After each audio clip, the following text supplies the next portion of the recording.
Our story begins north of the border, where the lord of that region, Duke Elion, was completely incredulous. There were numerous undead creatures in the area, their numbers beyond Elion's imagination, accompanied by a terrifying poisonous mist. But the situation only worsened, because the undead knight Durian had appeared. Even 10 high patrol knights fighting to the death could not guarantee victory against that undead, and the Duke's soldiers recognized that they did not have the strength to defeat him. Elion did not know what to do because they simply could not retreat. The northern wall had already fallen, and breaking the city gate at that moment would be terrible because the nation would be finished. No matter the sacrifice they would have to make today, the Duke decided that they should hold their ground, but he was surprised by Lord Urin Rox, who put his foot down and decided to face Durian. And he was the protagonist of the plot, the one who fights with daggers. And although Elion and his soldiers did not believe that Urin could defeat the undead Durian simply began to melt like butter, and they couldn't understand how this was possible. Throwing his daggers at the heads of several corpses like Deadpool, Urin Rox showed that he was a tough guy, and the suckers who didn't have much faith in him now believed that he could be a saint sent from heaven. After all, they were saved, and the slum won. But Urin found this completely ridiculous. Instead, he was simply gaining XP by killing those undead. Anything that was useful to his body, he would obviously take advantage of. 6 months ago, he woke up very confused and didn't understand where he was. The white-haired beauty saw that he had woken up and called him young master. Obviously, he found her clothes and the reason she had a sword at her waist very strange. The beautiful woman wanted to know if he was okay, and she was even going to call the priest because she thought he was possessed. After all, she didn't know that the guy simply wasn't from that world and didn't understand anything. But he just wanted to ask her one thing, and even so, he was ignored because all women do that. Anyway, he wanted to know where the hell he was, and he was shocked to see in the mirror that he was a fat guy. Practically crying, he just wanted to understand where his original sexy middle-aged body had gone, because now he was just a fat little guy and no one wants to look that way. But he didn't seem to be in a very good state of mind, because it really affected him, and now he wanted to know if he was in a dream. The priest quickly arrives in his room and decides to take a look to see if the Cromwell Howe was still present in his dwelling, and a frowning man sees that Urin had woken up, labeling him as the shame of the house. Obviously, the reincarnated man has no idea who the man is, who is actually his father. The priest thinks that the boy's father should save his sermon for later, as the boy had just woken up. The man was still not satisfied because he found it strange that the protagonist had woken up after fainting and was not seriously injured, and his mind also seemed stable. The priest feels relieved that the boy's wounds are completely healed, but Urin's father is outraged because it would have been much better if he had died, and he is very angry with the protagonist because he had simply mistreated his fiancée. Urin doesn't understand anything, and that's when he finds out that he is already 19 years old, and it was time to grow up, and that his younger brother in that world had already opened his aura, and he was just getting older and fatter every day. The man who was his father wanted Urin, after recovering properly, to go straight to his fiancée and apologize to her in the right way, and there he discovers that he has a fiancée named Ilya, and if she didn't forgive him, it would all be over. And in any case, he was demanding that the boy not dishonor the Rox family any further, and that's when he realized who he was. He wanted to know if that bearded guy in front of him was Wellington Rox. The big problem was that the guy was a little dumb and spoke out loud, ending up getting slapped in the face just for being stupid, because he was calling his father by name right in front of him. And so he took the beta apart again, in shock after being slapped in the face. Urin couldn't believe this was happening and thought it must be a dream, but he ended up fainting again. After waking up, he realized he was still there, and wanted to understand why he wasn't waking up from his dream. The beauty was there to take care of him, so he recognized her. The name of that very pretty girl was Erin, and now he wanted to know if the reason he was in that state was because he had gone after Ilya and ended up getting beaten up. But Aaron didn't understand why he was suddenly being so formal. Anyway, he wanted to understand if he had been knocked out by Ilya, and that was really what had happened. She had beaten him until he passed out, and he can't believe it. Now everything is clear, and somehow he ended up in the web novel she had written, not as the protagonist, but as the trashy character who starts a fight with the hero. The worst part of it all is that he's going to die in a very miserable way, and he can't believe it, and he practically collapses. The person he had become, Urin Rox, to put it simply, was a complete idiot. He had no talent, no skills, and never trained. He just took advantage of his family's surname as heir, and that's exactly how he lost his fiancée to the main character of the plot. He was so angry about this, he tries to attack the protagonist, and that's how he ends up losing his life, in a pitiful way in some alley. And the creator of that universe sees that in a world as uncertain as that one. He had no idea how he would survive. It was a fantasy world, but he didn't know what abilities Urin had. At least he knew about the odds, and he needed to prepare quickly, but he could barely move due to the weight of his excessive fat. After he fell to the ground, Irene tried to help him, wanting to know if he was okay, but he was far from fine at that moment, and she thinks he should still be resting, until he realizes that there was a system panel there that showed her status. But he forgot about the girl for a moment, and makes the excuse that he went crazy for a second, and wanted her to go take care of her tasks, so she leaves. And he saw in the system that her traits were level 2 Swift Sword and level 1 Aura Adaptation. He also remembers very well that Aaron was always seen as a stronger and more talented being than ordinary knights, but he wanted to understand what the hell the affection that was zeroed on the panel was. He begins to believe that it was a dating simulator, and that was because he used to play mainly dating simulators before, so he has no idea what was happening now. But the affection wasn't negative, which was something considering Urin's usual behavior. But that wasn't the point yet, because looking at the mirror, the status window shows that the protagonist simply had a special condition, which was morbid obesity, and his trait was the eye of the level 1 creator, the 4 arts of heavenly poison, which was still blocked. And in the midst of all this, 4 arts of heavenly poison stood out. He remembers well that it was the wuxia webtoon he loved, the one with a very beautiful heroine. The martial art of poison and hidden weapons were the 4 initial arts of poison. So the creator of that universe sees that the story there was a mixture, and the fact that he could learn the 4 heavenly arts of poison makes him very excited, because that could be his ticket to survival. The 4 heavenly arts of poison belonged to a clan that appeared in Chinese wuxia novels, and were accepted and prestigious in Sichuan province, specializing in poisons and silent assassinations with hidden weapons filled with toxins. He saw the Sichuan Tongue clan in his status window, and he doesn't understand why, because this should be a medieval fantasy world, but being able to unlock such an ability would be very good for him. Aaron decides to talk to the Marquis, who is the protagonist's father, and she informs him that his son had woken up, but makes it clear that he did not seem to be 100% because he had stumbled when he tried to get up, and his body was still in poor condition. Father Alio had already warned Wellington that his son's wounds were not very deep, but he thought Urin was acting strangely. After all, he should have had a fit just saying he was going to apologize to Ilya, but in the end he just agreed to do so. The man thought it very unlikely that his son's personality had changed, and that he was probably just stunned at that moment, that tomorrow he would wake up furious, swearing revenge against Ilya. But Aaron believed that Urin could really change, and even his father had stopped believing in him, and he even felt bad that she believed that, because it would be much better if she could live her life as a normal knight. But she felt that her young master had somehow become different, and it was difficult for her to explain. And in the morning, the protagonist had surprised her because he wanted to exercise a little, and since she had a training hall, he wanted her to show him the way, and she was completely shocked. And the reason she was like that was because he was obviously a very relaxed and lazy guy. But now it was the creator of that story himself who had been reincarnated there, and everything was different. He had no idea how to unlock the Sichuan Tang clan, and maybe it was because of his obesity, but for now he was just going to exercise. As he walked through the mansion, he was shocked by the size of several stadiums combined, and that already left him completely exhausted. But if he kept trying to exercise in his room, he would always feel like crawling back to bed. And it wasn't just that, because all the employees he met along the way had no affinity with him. They all had completely negative numbers. He was completely hated in his own mansion, but he understood because the real Urin was a ridiculous guy, so he didn't blame them for hating him. In the end, he couldn't walk anymore, and Irene showed him that they were in the 3rd training hall, and most of the knights used the 1st and 2nd halls, until he found a person there who had a much greater affinity than everyone else, and that shocked him greatly. It was Rekka Olian, and he couldn't believe that the young master was there. He wanted to know what brought him to the training hall, and an immense tension between the two exudes throughout the place. He wanted to know if something happened between him and Rekka Olian, consulting Aaron, who remembered very well that a few years ago, when he had been forced by the Marquis to train, and he went to train with Rekka and simply marked his face with a sword, while laughing until the world ended. And it was after that that the Marquis gave up on him training, and that was when the protagonist really realized that the original Urin was a piece of trash, and so he decides to go back with Aaron. And he wanted to know if there was another training hall he could use alone, and there was a 4th hall, but it was too far away and the facilities were poor. But the protagonist thought it seemed perfect, because he wanted to lose weight, and Aaron still couldn't get used to the fact that her young master was so committed to exercising. And after that, they arrived at the place, and he was quite tired, because he was chubby, and he finds several daggers on the table, and quickly remembers the Sichuan Tang clan, which specializes in throwing knives and small weapons, so he thinks maybe he should invest all his time in that. There were some targets around, so he decided to throw a knife, but the knife simply fell to the ground and began to bounce. Obviously, he was a little upset because he thought he would be able to unlock this skill for a moment, but he ends up forgetting that the girl was there, and tries to pretend that he just threw it for fun, and that his purpose now was to develop basic endurance first. So he starts running around, making it clear that he would train alone, and she could train the way she wanted. Wellington was notified that his son had gone to the training camp and started exercising, and he found this very strange and wanted to know how long it would last. 3 weeks later, the Marquis couldn't help but notice that his son hadn't missed a single day of training, and he had also lost a lot of weight, and even his appearance had changed completely, which was what he expected from his son. Without fat, he thought his son was a very handsome young man, and just because he had lost weight, he began to think that he had matured, just because of that. And even though the protagonist had trained hard and managed to lose weight, the Sichuan Tang clan trait still refused to unlock, and he decided to wait a month, and if it didn't work, he would steal the futuristic encounter destined for the main character of that plot. Aaron brought him the Chirian soup again, which he was eating after each training session, something that was a tradition in his family, and she realized that he was tired of it. After all, no one can Wellington stand eating the same thing for 3 weeks in a row, and that's when his subordinate wanted to know what he really wanted, whether it was just to lose weight or to become a knight, and that's when he made it clear to her that he wanted to become a knight. And in that territory, even the powerful Marquis still eats Chirian soup after training, so she wanted to convince him that he should stop complaining and eat his soup, but that old family custom was really something that tormented the boy. After all, it looked like one of those slop dishes that hadn't helped him lose weight either, but he decided he would put up with it for now. But he was taken by surprise because the Chirian soup that day tasted subtly different, and that's when the system panel quickly showed that he had ingested poison, and he was completely shocked. That's how he managed to fulfill the condition to unlock the Sichuan Tang clan, which left him completely confused, and Wellington was really happy with his son's sudden change, as he had even become more handsome. Suddenly, his wife arrived, one of his wives named Kana. Specifically speaking, she would be the second, and he declares that the garden was very beautiful, and she was taking great care of it. He couldn't help but show that her skills were truly admirable. The guy is a born Aquarian, and she quickly hugs him, wanting to know when he will choose Colin as his heir, as he had mentioned this to her before. Since he had already decided this, he should make it happen as quickly as possible. It was then that he made it clear to her that this could take some time, which took her by surprise. Obviously, she was very angry, as he had previously mentioned that Colin would be his heir that same month. But she had also heard that Urin had finally regained his senses, and that he is the eldest son of the Rocks family. So it would not be that simple, as Wellington thinks that if his son, Urin, dedicates himself now, he could be a good successor. And Kana, quite feigned, pretends that she was very concerned but was happy to hear that he had recovered. So she wanted to know what the old man would do with the successor, as Urin had only been training for 3 weeks. The old man wanted to observe him a little more, but if he returned to his old ways, he would immediately give the title of heir to Colin, who was the first son he had with Kaina, and she leaves there completely furious, planning to do something against Urin himself. Meanwhile, I couldn't believe that because the Sichuan Tang family specialized in poison, the condition for unlocking it was to ingest poison, and in the status window of that ugly soup there was an icon, and he learned that it contained the Hanyang herb, which could slowly paralyze the body to death if used in large quantities. Erin sees that her young master was not eating, and he quickly starts to eat, but he wanted to know who could have put poison there, because normally Urin could not be killed by poison. So something changed in the flow, and that's when he realized that things that should have happened simply hadn't happened. Around that time, Colin, the second son, should have been officially named heir, and that hadn't happened. He began to believe that it was because he had started training, so someone had put poison in his food, probably to remove him from the possibility of becoming heir. And so he begins to cry, leaving his subordinate completely confused and powerless. He shows her that it was so good that it brought him to tears. He would like to be alone for a while now, and so she leaves so he can rest at ease. And looking at himself in the mirror, he wanted Sichuan Tang to show himself, and now the status window showed that he was from the Sichuan Tang family, and focusing completely on that, he begins to see the characteristics of the Sichuan Tang family, about hidden weapons, poison, and martial arts. It was a talent tree, and he sees the levels he needed to unlock, so he spends a moment checking it out until he finds the last poison, which was the supreme invisible poison. He had to unlock all the lower ones first. It was in the system that had level unlocking to obtain the most basic one. He wanted weak poison. He needed an internal technique to unlock it, and so he checks the martial arts, which were the arts of black poison, the arts of the thunder needle, 10,000 poisons, and 10,000 divine energy poisons. The problem is that he could only choose one internal technique, but it seemed to be quite easy for him, who is a wuxia fan. The black poison arts focus on poison, the thunder needle arts 10,000 poisons focused on hidden weapons, and 10,000 divine energy poisons takes longer to master, but it allows the individual to achieve mastery in both poisons and hidden weapons. And that's how the main characters in wuxia are. So he chooses the 10,000 divine energy poisons. He quickly feels the energy, finding it unbelievable, as the mantras of the technique have just been engraved in his mind, and now he can try to circulate energy. So he wastes no time and begins to circulate, feeling the strange flow throughout his body, and believing it to be Q1. He begins to guide it through the appropriate meridians, and then stores it in the dantian to build internal strength. And after training all night without sleep, just like in all other martial arts novels, he doesn't feel tired at all, and now he feels his whole body full of energy. He can even feel the flow of chi around him, being able to tell how many birds were outside without even looking. And he also feels the solid and warm energy of his dantian. And now he didn't even need a mirror to look at his status, as he only needed to circulate chi to his head until he felt a familiar aura outside the door. It was Erin who was there to wake him up, and she realized that he hadn't slept because his bedding was untouched, and she didn't think that was cool because he should rest in order to train. But he shows that he was in great shape, and he will train even without having slept. But the worst thing is that she doesn't understand when he started to gain muscle. After that, he goes to the training ground and wants to test his knife-throwing skills, but something before his eyes surprises him greatly. He basically had a crosshair as if he were playing an FPS game. The guy played so much COD that he hallucinated and saw the crosshair, and so with his crosshair in his eyes, he can aim accurately and throw the knife, hitting the target squarely, and Arin is shocked by what she is seeing. He had also unlocked the secret weapon techniques of the Sichuan Tang family. She wanted to understand what he had done, but even he couldn't explain it to her. Obviously, he was pretending and blaming the results of last month's training, which were beginning to show, and she she really couldn't believe it. After all, the guy was a failed nerd until a month ago, and he had never seen Aaron feeling confronted before. It was the first time. He tries once more, analyzing everything, where when he throws something, a burning internal energy appears in his lower abdomen, and at that moment he tried faster and harder, again hitting the target in the middle. But he put so much force into it that he completely cracked the album, leaving his subordinate completely shocked, because the man was now showing that he knew his stuff, and in fact having the aim of an FPS game appearing to him was basically cheating. And he remembers when he used to play an FPS called Battle Attack,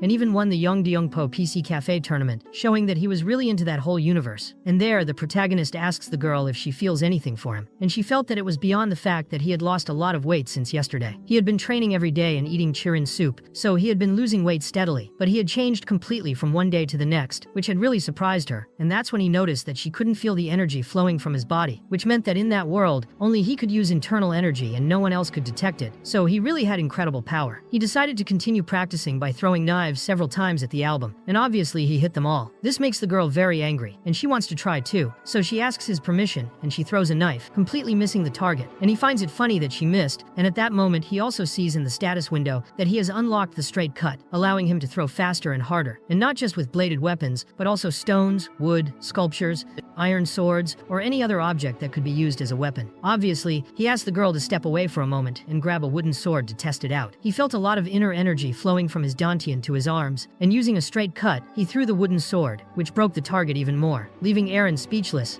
because the formerly fat guy was kicking ass. She couldn't contain herself and wanted to know where he had gotten so much power, and he gave a lame excuse that he had achieved it just by practicing. And he also knew that she would report this to her father, but he would like her to keep that matter secret for a moment, also explaining that he was testing several things, and later he would explain everything to her. So all she could do for a moment was wait, and after the day was over, everyone said goodbye and returned home. While there was a red-haired boy walking by, and the protagonist uses the creator's eye to see his status. The guy's name was Peru, the one you choke on, and he had a poisonous touch trait and also agile movement, both at level 1, and the poisonous trait is a trait that allows you to put poison in food, and it was definitely that guy who had put poison in the boy's soup. So that was finally the protagonist's real test. He aims at that guy and uses his paralyzing poison, shooting it from his fingertips, and he actually managed to hit that guy, who could no longer move. The protagonist is very happy because he succeeded. He even knew how long the paralyzing poison would work, and he picks up the boy's body and puts him in a closed environment. After waking him up, he wanted to get some answers from him, who was obviously very scared and threatening, or the protagonist wanted him to answer everything correctly. He wanted to know if that guy was responsible for putting poison in his soup. The protagonist imposes the rule that if he was correct, he should blink once, and if he was wrong, he should blink twice. So he asks again if it was the boy who had poisoned his soup, and the boy makes it clear that yes, it was, and that it was also the Hanyang herb. And despite exposing all this, Peru was very afraid, and the protagonist wanted to know who had ordered Peru to poison him, and even suggested that it was Kaina, one of his father's wives, but it wasn't her, and Peru's answer made him angry. So he sees no other choice but to threaten him with leaving that old mark on his neck that sends the individual to another world, and seeing that Peru was not lying, he decides that he would find out later, and gives Peru something to eat, explaining that it was called paralyzing poison, and after swallowing it, from that moment on, Peru had only a month to live. That is, obviously, if he didn't take the antidote that Urine Rocks had before that. In other words, if Peru was already living a hard life, now it had become even harder. Basically, that poison would melt all the boy's organs, and that's how Urine managed to persuade him to obey his orders, and thus rid him of the paralyzing poison, so that the boy could speak and move. And so Peru, who couldn't take the pressure, ended up spilling everything. The one who had ordered him to poison Urine was Captain Karox Livingtane, who wanted the protagonist to die of something that looked more like a disease that year. And Karox was Kaina's older brother, who had earned the role of captain thanks to her marriage to the Marquis. So the protagonist hadn't been entirely wrong in his thinking, since he is her accomplice, but that wasn't the important part. And he hands the boy a piece of paper containing all the information about poison. Few people there were as knowledgeable about poisons as Peru, and the protagonist wanted Peru to take Karox's money and acquire all those poisons on the black market, gathering each one and bringing them to him. He would meet with Peru the following night, and before leaving, he declares to Peru that from that moment on, his soup must always be loaded with a lot of Hanyang herb, which obviously leaves the guy completely confused. And after persuading Peru, he had a lot of fun with martial arts, because he didn't want to imagine that the guy was going to fall for the paralyzing poison, which was just a bunch of dried leaves, and now he just needed to quickly master the martial arts of the Sichuan Tang clan. And if it's like a scenario he had written, a terrible event will soon happen in the outside world, then Peru brings the poisonous herbs he already had to his young master, and there was the Hanyang herb, Yakrokpa, and the wood vein leaf. Peru didn't imagine he had so many rare ones at once, but the protagonist thinks that's nothing, and in the end, he could see everything through the status window, and he doesn't understand why Peru is carrying the others, because the Hanyang herb alone would be enough to kill him. But this was all part of the Greek strategy, because the Hanyang herb herb takes a long time, and once resistance develops, it lasts much longer. And if he started mixing Yakrokpa after the symptoms of the Hanyang herb began, the effect would increase, and in the end, the subtlety and strength of the poisons was something that could only be achieved when they were combined. And Yurin is curious to know how that guy had learned all that. He had learned it when he was 8 years old. He was sold to the Livingtane family and trained by a master of poisons there. There were a few others like him in Livingtane. In the beginning, there were about 20 children, but they all ended up dying, and only he had survived, which makes sense because children without an affinity for poisons would not last long around toxins. But Yurin feels that Peru resented the Livingtane family a lot, and maybe he found a very useful tool, and since the boy had already helped a lot, he ended up releasing him for a moment. But things were just beginning for the boy, who wanted to evolve his art of the 10,000 poisons of divine energy. He ends up doing the crazy thing of eating all the poisons,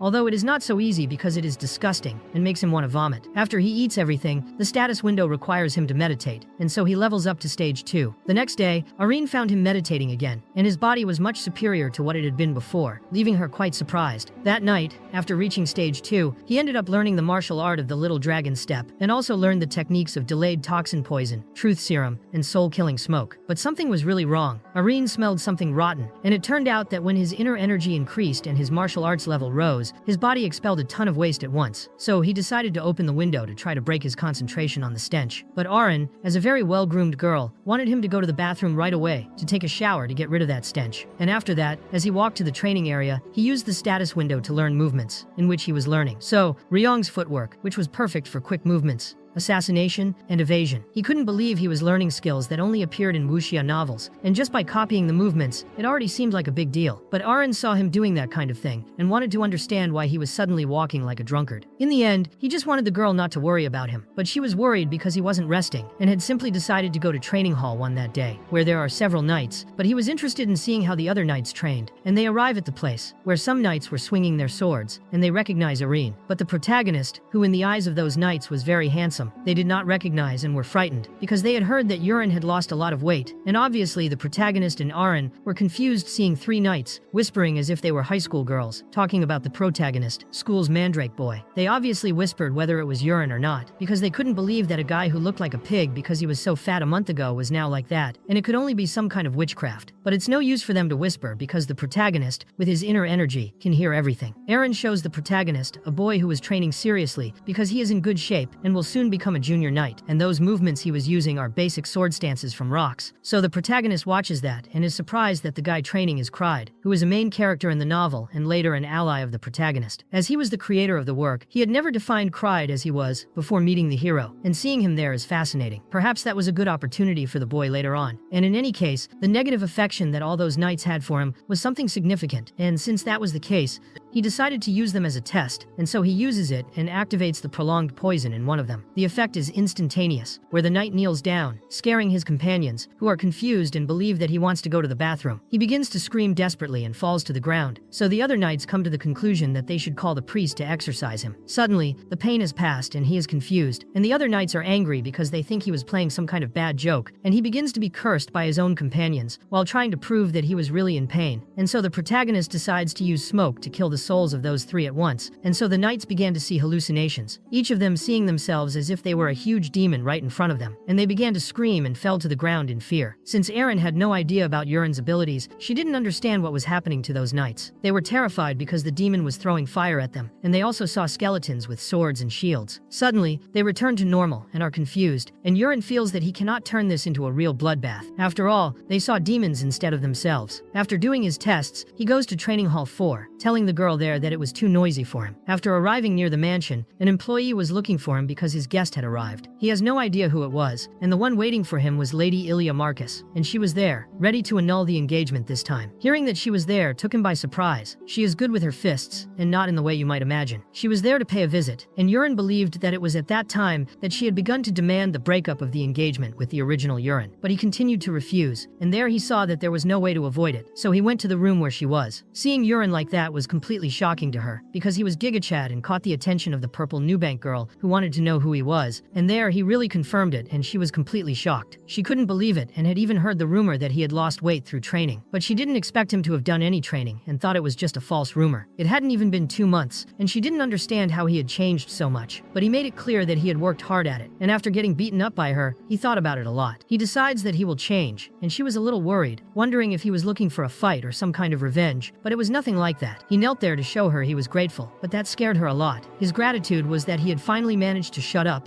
and was sorry for what had happened at that moment. If she wanted to break off the engagement because of that incident, he would accept it without hesitation. This leaves her quite confused, because he was completely different now, and she just wanted to know who the hell he was. And again, he made it clear that he was Urine Rocks and was very sorry for that. In the end, he didn't mind apologizing even though it wasn't his fault, but rather the fault of the original owner of that body. But there was a reason for him to be asking her for forgiveness at this point, which is that she is not a simple hero. She has a trait of kingdom-destroying beauty and is the queen of the sword. Even though she dislikes him, with her own trait, she becomes stronger and stronger. Later, she saves the fallen protagonist and even defeats the main villain, and what makes this possible is her trait as the queen of the sword. Even if they end their engagement, it is better to restore their relationship and make her an ally. There, she asked him to get up, and she didn't know if he was serious. And even though he promised he was serious, she wanted him to swear, and he begins to feel her aura, and he didn't want to think that she would pressure him with such a suffocating aura. She wanted him to swear that from now on he would not live as before, and if he broke that oath, she would beat him up, enough to kill him, and that request confuses the protagonist, because she had said that to the main character of the plot and not to Urine, who is the villain. And so he uses his art of 10,000 divine energy poisons, which shocks her because he managed to suppress her aura easily, and so he swore to her. And so, she makes it clear that she would keep an eye on him, and if he made a mistake again, then she would cancel the engagement unconditionally. And that scared him a lot because she simply didn't end it, and he just hoped that they could have a friendship. And after that, Wellington meets with his daughter-in-law, and he wanted to know if she had already made her decision, and she makes it clear to her father-in-law that she would not end it, which takes the Marquis by surprise, and obviously the old man was a gossip and wanted to know the reason. Ilya's father always told her that people cannot be fixed, but there was a rumor that Urine had changed, and she was curious. She wanted to know if he had gone back to being the weak and kind. Urine he was in childhood, but he hadn't. To her, he had become a completely different person, which is why she wanted to try to trust him once more. But she also made it clear to her father-in-law that if he went back to being a trashy beta again, she would destroy him with her own hands. The man is afraid of the woman who seems to have Satan by her side, and in the end, he only wants what is best for his son. She won't be staying there for a few days because she told her father that it would ruin the wedding, so it would be a little complicated for her to stay. After she leaves, the old man calls his eldest son, and he jokes that he doesn't recognize his son, which scares Urine while he has fun, and makes it clear that he really worked hard at it, and he had called his son to start his night training. It was time for him to learn the Rocks family fencing, but the protagonist takes the old man by surprise, making it clear that he had something to say about this matter, and that's when he made it clear to his father that he was training in the art of throwing. He was learning to throw instead of sword fighting, but his father did not want to allow this because it is a cheap trick used by thieves. With a crude skill like dagger throwing, Wellington thinks he would not even be able to pierce a knight's armor, let alone pierce the scales of a low-class monster. And it was there that, being quite challenging, Urine wanted to make a bet with the Marquis. After all, if the old man was so confident that he couldn't kill a low-level monster with a dagger, he wanted to make that bet. But Wellington sees this as nothing more than useless stubbornness. A warrior's blade needs an aura to destroy the scales of a low-level monster like Borak, and so he thought that even if his son practiced these throwing arts for 100 years, he would not be able to pierce the scales of a Borak. And the protagonist makes it clear that in that case, the Marquis will win unconditionally, so he should just make the bet. Wellington thinks his son's attitude is reckless, and he would take this chance to break his stubbornness once and for all. So the protagonist proposes a bet that if he catches a Borak with a dagger, he would take care of his own training from now on, and if he failed, he would follow the Marquis' will. The protagonist was happy because Irene had kept her promise and had not reported on his training during all this time, and the practical test was the next day. He had no idea how many attempts he would need to pierce the Borak's scales, and just in case, he would eat some of the hidden poisonous herbs and raise the 10,000 arts of divine energy poisons to the 3rd stage. Irene delivered a message from the Marquis to him that tomorrow at noon his training place would be in Training Hall 1, and the protagonist wanted to know if she was aware of the details of the bet, but it wasn't just her, it was the entire Marquis' estate, and thanks to that, the Marquis' estate is currently laughing about it, which leaves the protagonist confused, because everyone thinks that Urine will wet his pants in fear after seeing Borak and run away. After all, in the end, the young master is still a public enemy to everyone, which makes the protagonist angry. People would watch, and that fuels him to do everything right, even if he is bothered by the fact that it has become a spectacle. But in the end, she thinks that will be the young master's day.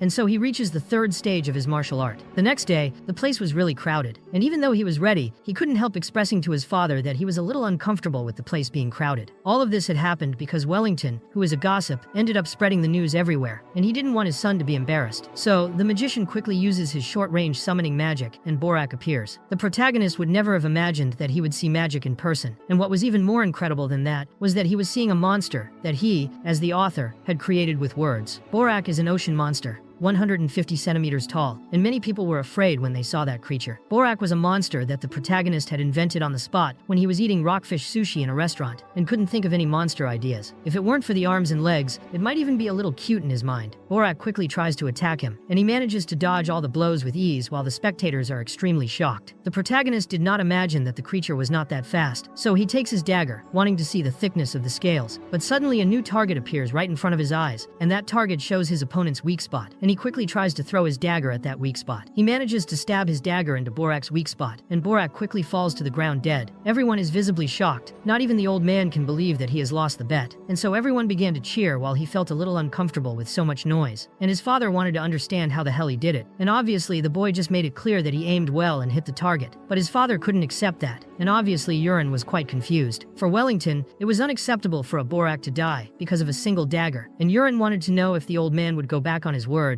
And the Marquis wizard takes a look at the monster and declares that Urin really did attack accurately, while Wellington thinks his son was just lucky. And this makes Urin angry because a bet is a bet, and the Marquis demanded that they do it again, and Urin didn't want to imagine that the old man would be so unreasonable. But the Marquis adds another promise to the bet, because if he wins this time too, whatever he asks for will be granted by the Marquis. But if he loses, he will have to learn sword fighting as they had originally planned. And obviously this catches Urin's attention, who gets excited, but his opponent this time is not a Borak, but a knight. The protagonist ends up accepting the condition his father gave him, as he doesn't care, and there was the knight commander Karox. Urin just wanted to break that guy's pride, but he still wanted to continue receiving supplies of poison through Peru, and he didn't know what to do. And Wellington thinks it's best for them to start with a training knight, because it would be fair. And there Urin wanted to know if he could assign the knight, and he chooses Cried, who feels very honored that the Marquis called him, and makes it clear that his task was to correct the protagonist's bad habits. And there Cried would honor his word, but the protagonist wanted Cried not to worry so much, because he would only throw 3 daggers, and if he managed to block all 3, he would let him win. The boy's father was very angry at his arrogance, and made it clear that he needed to be completely disciplined this time. The knights began to harass the boy, giving him several penalties if he lost. The protagonist ended up getting distracted by hearing the voice of a woman who was cheering for him. Cried made it clear that he was ready, and something unusual happened, because the weak spots that had appeared earlier when he fought, Borak now appeared much more and in several places, and he was worried about throwing at one of them and ending up killing the boy. After all, this was just for fun and was not meant to be taken seriously. So he throws the dagger and Cried, exuding his aura, manages to block it with his sword, but the impact was strong and knocked him off his feet. Everyone was surprised by the sound of the dagger hitting the ground, as it sounded like a tin can, and it was so fast that they couldn't see it. Wellington was shocked to see the dagger his son had thrown lying on the ground. He couldn't understand how such an ordinary dagger could have that kind of power, and the force was so great that it cracked Cried's sword, who was trembling with fear of the protagonist. Urin couldn't help but notice that he was trembling, and made it clear that he couldn't let his guard down. So he picked up another dagger, wanting the boy to prepare himself because he was going to throw it with full force. Even so, Cried was still one of the main characters in his own story, and he wasn't going to die that way. So he threw the dagger, which was blocked by Cried, but he couldn't take it anymore, and his sword had been broken. Wellington was completely shocked to see this, and wanted to talk to his son privately, but Urin didn't understand why the Marquis was doing this, as the bet wasn't over, and there was still 1 dagger left. But Wellington wanted the protagonist to stop immediately, and there, Urin decided to ask Cried directly, asking him to raise his head. He wanted Cried to answer him if things should be that way, because for the protagonist, someone who is going to become a knight should not accept such a sad outcome, whether defeat or victory. Reaching a definitive conclusion is what makes a knight, and so Cried wanted them to give him a new sword so he could continue. Exuding his aura, he showed that he would not back down like this. Somehow, the protagonist knew there was something there and wanted to encourage him. The knights are surprised by the apprentice knight's courage, and also by the fact that he has awakened his aura. The protagonist sees that this was to be expected, as Cried had awakened his berserker trait, which manifested when he reached his limit. Now he could test advanced techniques with Cried, and after he got a sword, he wanted the protagonist to continue and be able to throw it. But Wellington didn't want that to happen, and he also didn't imagine that such a large amount of aura would be manifested, which is equivalent to the talent of a senior knight, and Wellington didn't know what the hell his son was going to do now. While Urin was actually fine with the whole situation and took his dagger, which was his last chance, but he had complete control of the whole situation, even though the others still didn't understand that. He quickly threw the spinning dagger, which left Cried confused. He tried to block it, but the dagger passed right through his sword, dodging it, and he ended up being hit in the shoulder, where the dagger was stuck. Obviously, it was an absurd pain, and everyone watching didn't understand how he was so slow this time. The apprentice knight was shaking violently, while the knights thought he was exaggerating, and also thought that they had simply faltered because they were competing against the young master. And that was much more than Yurin had imagined, because this time more internal energy had been put into it, and he imagined tremendous pain for Cried. And there, Wellington finally realized that his son had won the bet and would talk to him later. The protagonist goes to Cried and touches him using his internal energy absorption, and by doing so, he managed to end the boy's pain, who was quite surprised and thus thanks the protagonist for doing so, but at the same time he wanted to apologize, because when he went slowly at first, he thought the protagonist was playing with him, but then he understood that it was a divine technique, and there was no way he could learn such a technique in a short time. So he was in fact hiding his abilities. The protagonist is confused, and Cried wanted to know from the protagonist if there was a secret organization targeting the Marquis family, which is why he had been hiding all his power until now. The protagonist understood that it was all just the boy's assumptions. Cried even thought it was strange that Yurin seemed to be left out, but in the end, he was working hard on it. The knight apprentice's personality loved conspiracy theories, and he wanted to fight against secret organizations from now on, alongside the protagonist. When he needed him, he would just call him, and Cried greatly increased his affection for the protagonist, making something become completely favorable. Yurin didn't think that was a bad thing because berserkers have a simple personality, and that was very cool to him. Cried now wanted everyone to believe that the young master was never a scoundrel, and he would spread the truth everywhere. The protagonist was gradually gaining an ally who could pass through the Order of Knights alone. Eren finds him and praises him for working hard, and obviously the technique he had used in the end was never seen by her. He realized what he had done and explained that it was a new technique. Seeing this, Arin had a kind of imaginary sparring match in her head, because if she had faced him for the first time without having seen it, she would have been defeated, but now she was sure she could block his attack. Obviously, he believed this completely, because Eren's main characteristic, which is her clear mind, is a very rare and super powerful trait. She had received knight training since she was young, and if she hadn't become Yurin's butler, she would probably be a knight now. The protagonist wanted to know if she was satisfied with where she was at that moment, and she didn't understand why he had brought up such a subject. After that, the protagonist went to the room where his father was, and Wellington was very angry because his son did not call him father. He also wanted to know what technique he had used in the competition, because even after researching books, he could not find any throwing technique that showed such an intelligent movement. The fact that he had only started training a month ago, even if he was an unprecedented genius, made it impossible to learn such a technique on his own in that time. So the old man wanted the truth on his table, and cornered the protagonist, and the protagonist couldn't tell the truth, but he had prepared something knowing that this would happen. So he made it clear to his father that he had found a book, and that book was found in the Sultan family library, to study effective training methods. He tells a little story that he was exploring the library and ended up bumping into a book, and at the same time, a book fell right on his head, and it was a book with no writing on the cover, but with strange patterns carved into it. And without thinking too much, he opened the book to take a look, and a light came out of that book, and everything that was there was sucked into his head. And after that, the book had simply disappeared, and Wellington is taken aback by this story that the protagonist made up at the last minute, and identifies that book as a magic tome. And it was obvious that the protagonist knew about the magic tome because he himself had created it. He had created exceptional magicians to record techniques or magic in books, with his power to pass them on as magic tomes. And the librarian's soul had so many books collected by ancestors that not even the Marquis knew what was there. And finding that book was very lucky for his son, and in the end, the protagonist agreed with that, and since a promise is a promise, his father gave up on forcing him to learn the Rox family's fencing, and according to the additional promise he had made, he would grant the protagonist any wish he had, and it was at that moment that Yurin Rox asked his father for the position of heir, which took the old man by surprise.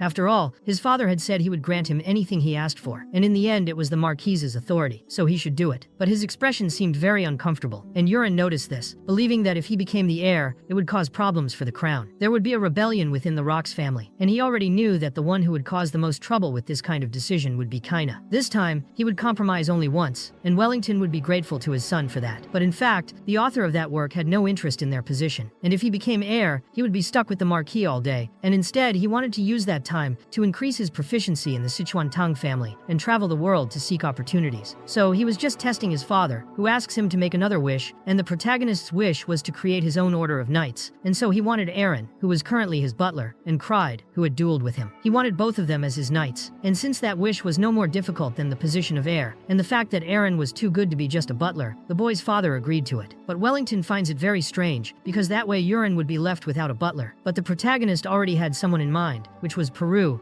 and explained to his father that he works in the kitchen and he wanted to use him as a butler, but he wanted his father to choose him by coincidence and not by his own choice. The Marquis wanted to know what was going on, and his son promised to tell him later. The Marquis seemed to trust his son now and no longer asked him to train in the family's fencing, and his father's affection was at 74. In fact, being a son makes a difference, and after that, he announces to Clyde and Aaron that they are part of his exclusive order of knights, so they should train hard every day from now on. He also introduces Peru as his new butler, and Irene remembers very well when she had a question for the protagonist, because she wanted to understand why Peru was her replacement. After all, they had already talked about it before, and the protagonist explains that Peru was a spy, taking her by surprise. The protagonist had made it very clear to her that Peru was a spy sent by the Knight Commander Karox and Lady Kana to kill him, and this confuses Aaron, because she doesn't understand why he wants to keep Peru around as a butler. But that's because Peru now listened to him, and Clyde was in doubt because the protagonist had 2 knights, but no senior knight or commander, where this knight must be someone with exceptional skills. Looking at Aaron, he did not believe she appeared to be strong enough to be the senior knight, and he thinks that this position of senior knight should be given to himself, and the protagonist does not disagree with him. But in order for them to decide who would be the senior knight, Aaron ordered them both to fight, and Aaron defeated Clyde with extreme ease, judging that his attack patterns were quite simple, and that he needed to improve a lot, so that his movements could not be read from preliminary movements. And so the protagonist had the leader of his order of knights. Peru leaves to make dinner, and Aaron sees that he was already a little distant, but he was able to detect energy, and he wanted to test the new technique that used internal energy to create sound waves instead of voice, to transmit sound to the opponent's hearing. And that was an absolute martial art essential in martial arts novels, known as sound transmission. And there, he calls the boy through energy and Peru answers. And again, he begins to be called several times, but he was frightened because he couldn't see the protagonist near him, and he wanted to know if it was some kind of black magic. But the protagonist made it clear that it was nothing more than communication magic. It wasn't enough that he was affected by the poison. Now he had to deal with this. And he had heard that there were black magicians who dealt with poison using magic. And in the end, his young master was one such existence. And Aaron Rox wanted to know if the poison he had asked for last time was ready. And the poison was snake mind, which is a poison extracted from 100 poisonous snakes. Peru prepared it, but it was quite difficult, and the protagonist wanted to eat it in his soup. After that, he begins to meditate. Since he had reached stage 3, his internal energy was not increasing as well as before, and he does not know how long it will be until the global crisis. He had no choice now, as he had to leave his father's castle. He breaks the news to Wellington, who does not quite understand why he is doing this, and wanted to know if the boy was planning to go to the city in the Marquis' territory. He even thought that his son was going to be away for a few days, and Aaron knew he couldn't tell the truth because he was going to be very far away and couldn't reveal that, so he explained to his father that he would be away for a week. But his father didn't know who would accompany him. And the thing is, young Aaron feels he doesn't need a companion, but Wellington doesn't accept that because Aaron should embrace his position. After all, he is the eldest son of the Rox family, and the protagonist gives the excuse that he is going to a nearby village, so it would be unnecessary. Wellington thought his son didn't know how scary the world is, and even though he had become a little stronger with training, the Marquis thought he could be poisoned. But in the end, poisons don't work on the boy. So the protagonist goes for plan B, which was to agree with his father to take a companion. And since he was leaving in 2 days, the old man had plenty of time to find an ideal companion for his son. But in the end, Aaron would leave secretly the next day. Since he didn't have the coin in his hand, he simply asked Peru for money as if he were a rich guy. But he was only thinking about the part that Karox had given to his butler, and in order not to lose his life, Peru preferred to lend him the money and remain silent. The protagonist also knew that he had a kind of space pocket, which was something quite common in the novels the author read, and was basically a mysterious bag that could hold about 1 ton of cargo. Since the bag is small, the protagonist wanted the bag, and Peru ends up handing it over, because there is no other way. It was either that or stay soft forever. I mean, die. And so Aaron Rox gave Peru the fake antidote, which was just dry leaves that he passed off as a fake medicine, explaining that it was the antidote to his poison for a month, and this made Peru very excited. In the end, he wanted to convey to Peru that if he was good, it would be reciprocal, and if they continued to have a good partnership, the protagonist would give him a perfect antidote soon. The next day at dawn, the protagonist had left a letter, and he left secretly. As it was very early, the place was very quiet, but that didn't mean he wouldn't meet people. An old man quickly spoke to him, saying good morning and acknowledging that he had woken up. The protagonist somehow felt something substantial in that gentle-looking old gardener, and decided to use the creator's eye to check it out. But there was nothing special, and that was the first time he had left the Marquis' castle, and he ended up finding the magic tower. After entering, he was greeted by a hooded man who wanted to use the transmission, and the boy's destination was the castle of Aes, a place that was very far away. The fee was 50 gold coins. He signed his pass and already imagined that it was very expensive, but he had gotten more than that with Peru, and he used a false name at that moment so that no one would know he had used the transmission. He signed with the name Polion, which which was a name the author used in online games. Then he entered the place where he was supposed to stay to use the transmission, and quickly arrived at the other place. He was surprised when a man welcomed him to the Castle of Oz. He finds it bizarre because he didn't feel anything, but the experience with Warp was like that, quite comfortable, and basically the pride of the Magic Tower. And so he goes outside and sees all that movement, leaving him quite surprised. He was in the western region, which is the opposite of the Rock's family, and the buildings were very different from those where he came from. So he quickly wanted to find a blacksmith who was in the alleys. He gets some information by going to the place, but even though he searched for a while, he couldn't see the unicorn blacksmith, and it was already dark. After reaching the end of the place, he was practically giving up until he found a blacksmith, and so he wanted to know if that blacksmith knew a blacksmith named Unicorn Smithy, but the blacksmith didn't know anyone by that name, and the author was very upset that he had made a mistake. But before he could regret everything he had done, the blacksmith in front of him made it clear that he was planning to use that name as the name of his shop soon. So Urin had found the right person, and without wasting any time, he used his creator's eye ability and saw that the guy's name was Giranox, and he had a knack for creating magical weapons, an affinity for fire, focus, and precision. He also had a positive affection for the protagonist, and he was very happy because he had found the right place, and he wanted to take a look at the weapons that man sold. While he was looking, he wanted to know how Giranox's business was going, which he didn't understand very well, but he made it clear that the location was on a corner, and his skills were also quite poor. And even when customers show up, they just take a look and then leave, and he doesn't know how long he can keep going like this. The protagonist finds it very interesting, because those weapons were no joke. They were blessed by spirits, and he even doubted that it was Giranox himself who had forged them. But he really was responsible for everything, and in the end, they proved to be a failure for him. The protagonist is amazed that he thinks this, and the reason the blacksmith thinks this is that after they were forged, they became completely heavy, and even someone with great strength could barely carry them, which is why no one wants to buy them. But he didn't really know that it was because unqualified people tried to touch the swords, since someone qualified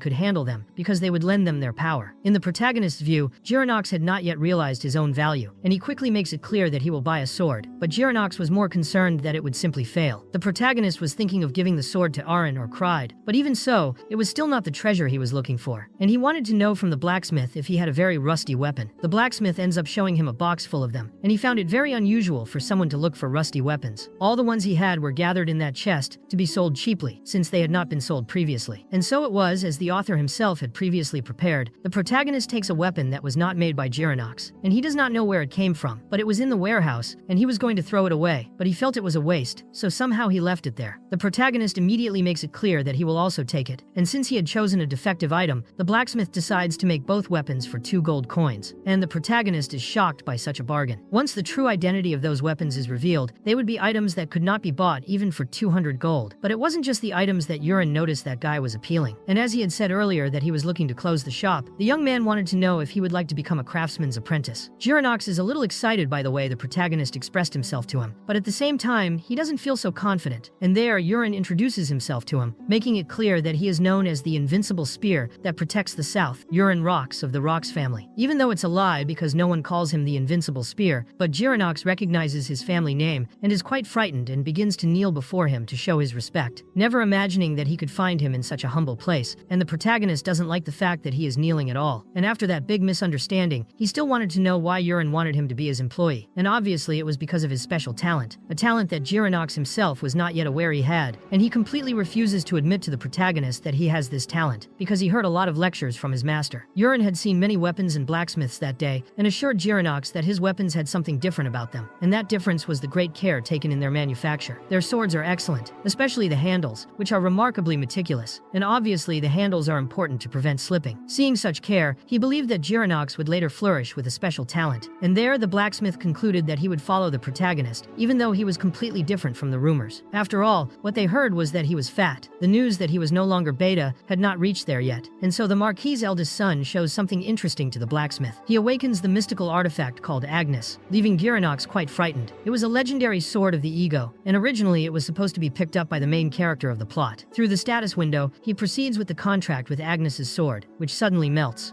It had a very strange voice, leaving the protagonist confused because, according to what he had written, it should have been the voice of a cute girl, and Agnes, with a completely different voice, wanted to know who the protagonist was to make a contract with him, because he thought he had no talent to have a contract. And Urin thinks Agnes was disappointed because he couldn't feel mana in him, and Agnes was very irritated by this situation. But in any case, he did not understand how the protagonist knew he was there, and that he had cast the liberation spell. The protagonist made an excuse to Agnes that he had heard this when he met the Great Prophet, which was a scenario he had added to to the plot to give plausibility to his novel, but Agnes didn't buy it because he thought it was impossible, since a great prophet would never tell such things to a useless person. But the divine artifact did not imagine that the protagonist even knew about his abilities, not least because he also did not imagine that it was he who created that entire universe. Agnes can be divided into two parts, his main body and his secondary body as a free-form weapon, and each can transform into weapons of any shape the user imagines. The original main character used it as a sword and shield, and even if he lost the secondary part of the secondary body always returned to the main body, and there Agnes tries to stud it as if she were sure of everything. The fact that the protagonist cannot use it because it can only be used by those who have mana, I think he should give up. The protagonist finds it too noisy, so I decided to turn it into his ring, as he could also carry it that way. Now that Agnes was on his finger, he felt a very hot energy, and it was as if she were melting. The protagonist was lucky that martial arts worked instead of mana, and Yurin wanted to know how long Jiranox would need to organize that place. 2 days would be enough for him. So they would meet after those 2 days in front of the central park of Oz Castle, and suddenly, he ends up meeting Ilya, and he didn't understand why she was there, and so he ended up remembering that this was a moment when Ilya would meet the main character of the plot, who was the hero, and obviously something in the flow of the story had changed, and she wanted to understand why he was there, and he didn't lie to her. He was looking for a blacksmith and managed to find one. But she found this very strange, because his family has many blacksmiths at their disposal. But in the end, he wanted something really special, and she didn't know he wanted something like that, because otherwise she could have helped him find it. And so his blacksmith shows up, and he was worried if the protagonist had been waiting for him for a long time. And so he introduces his fiancée to the blacksmith, and a knight arrives, calling Ilya captain, and warning that they would be leaving soon, but he didn't know who the protagonist was. The knight's name was Musk, and Ilya quickly introduced her fiancé to him. Musk was surprised to see Yurin Rox in that place. Musk is the squad leader of the Order of the Knights of the Steel Hammer of the Marcus Marquis family, and I thought he was the owner of Juder. The protagonist already knew everything about him very well, because he had created the character, and the author had in mind that he was an extra, who was nothing more than a horrible personality. The scenario of the novel was that a hat had blocked the path of departure for Musk and his Order of Knights, and he simply threatened everyone who was in front of him. That was when the main character of the plot stepped forward and a fight begins. Ilya appears just in time to interrupt, and that's how the connection between them began, where the hero was Gigachad and broke Musk's face. But the important part is that later, the main character follows Ilya's battle and ends up saving her from a deadly crisis. And Yurin Rox can't find the main character anywhere to arrest him. It was something that couldn't be avoided, and he also couldn't let her die. So he wanted to know where his fiancée was going, and that's when he learned that there were orc attacks getting closer and closer to A.S. Castle. And so her Order of Knights had received orders of reconnaissance and subjugation, and there he asked her to please go with them. After all, since he was training now, he also wanted to experience combat in a realistic way, and also wanted to see his fiancée's skills, but she is a little reluctant because she thinks it is dangerous. He wanted her not to worry, so she decided that they could go together and ended up providing horses for them. Musk thought it wasn't a good idea because it wasn't a trip, and even if they were just orcs, he couldn't sense any mana from Giranox and Yurin. That's when he ended up getting a sharp rebuke from the girl. After all, she wasn't asking, she was ordering, like Kefera in the mansplaining parade, and he still does what she orders, dying of rage like a spoiled child. After that, he buys the protagonist on the horse right there. He asks the blacksmith to hold on tight while he was behind him, and after arriving near the place where the orcs were, they make the Greek strategy, where they would split into groups of 5 to find their settlement, and if they found it, they were not to attack, but should retreat and shoot a flare. And so they continue, but the trails were messy, and it was difficult for them to find them. As it was getting dark, they decided it was better to return for that day, but they end up firing several flares, 4 in total, and they run as fast as they can on horseback. But Ilya saw something that shocked her greatly. Her worthless soldiers were all dead, and the situation was so bad that their armor had melted. The question now was how they had been hit. They headed for the flare that had come from the south, and when they got there, they found several bodies on the ground. So they decide they should quickly move on to the next area. But there, Yurin puts his foot down and makes it clear that they shouldn't move now, leaving his cute fiancée confused. And that's because he already knew that the orcs were scattered and were hunting the soldiers one by one, so there was no chance of them winning that way, and they needed to stop the operation and fired signals to gather forces there. But one of the pretty girl's knights thinks he should keep quiet and not interfere, and starts blaming him, as if he were a woman in those days who wants to blame her poor husband for anything. And that's when Yurin remembered that the main character had been cursed in that part, and he was criticized by readers for making them frustrated because of that. And since the author of that work is cool, he ended up with post-traumatic stress, and the soldier continued to annoy him by saying various things, but the protagonist, being Alpha, just orders him to shut up, and suddenly the guy falls to the ground, and there the protagonist wanted that guy to know his place, showing who is the Alpha alpha of that little group. In the original plot, Ilya doesn't listen to the main character and insists on her own thoughts, but now he doesn't know what to do. But the flow of the story was completely different now, and Ilya listened to his opinion, judging that she couldn't see the situation correctly, so she orders one of the knights to fire a blue signal to gather their forces there. And after that, the blacksmith tells his boss that he was incredible because he made them move according to his will. But that was nothing to the protagonist, and Giranox believed that many soldiers would gather, but the protagonist makes it clear that this probably won't happen. In the end, the blacksmith doesn't understand what his young master is waiting for, and there he learns that the protagonist is a little crazy because he was waiting for the real fight. Suddenly, a soldier arrives desperately asking his captain to run if she doesn't want to lose her life, and suddenly, a bunch of orcs full of trenbolone appear, and they are eager to acquire their protein for the day. Obviously, Ilya is quite frightened by the number of creatures around, and so she apologizes to the protagonist because she thought he was just a wimp who would end up dying there. But he makes it clear that they are not going to die there, and quickly calls Agnes because he wanted to try out what they had been practicing for the last 2 days. She was supposed to create black iron bullets with her secondary body, a technique he acquired when his 10,000 divine poison absorption energy reached the 3rd stage, but he had not yet had the opportunity to try it out. The black iron explosion launches hidden weapons that explode through the infusion of internal energy into black iron bullets, and without wasting time, he shoots one of the orcs, and suddenly an explosion occurs, very similar to the one I won't mention, and there were so many orc parts on the ground that it would be much easier to open a butcher shop, and the protagonist orders the black iron explosion to return, and Agnes's secondary body's return ability combines very well with his abilities. So he continues to explode those orcs, and Ilya wanted to understand what the hell he was playing, and he preferred to explain the details to her later. And anyway, he reduced the number of orcs, so she orders the knights to do something because they could win. It was their chance to attack,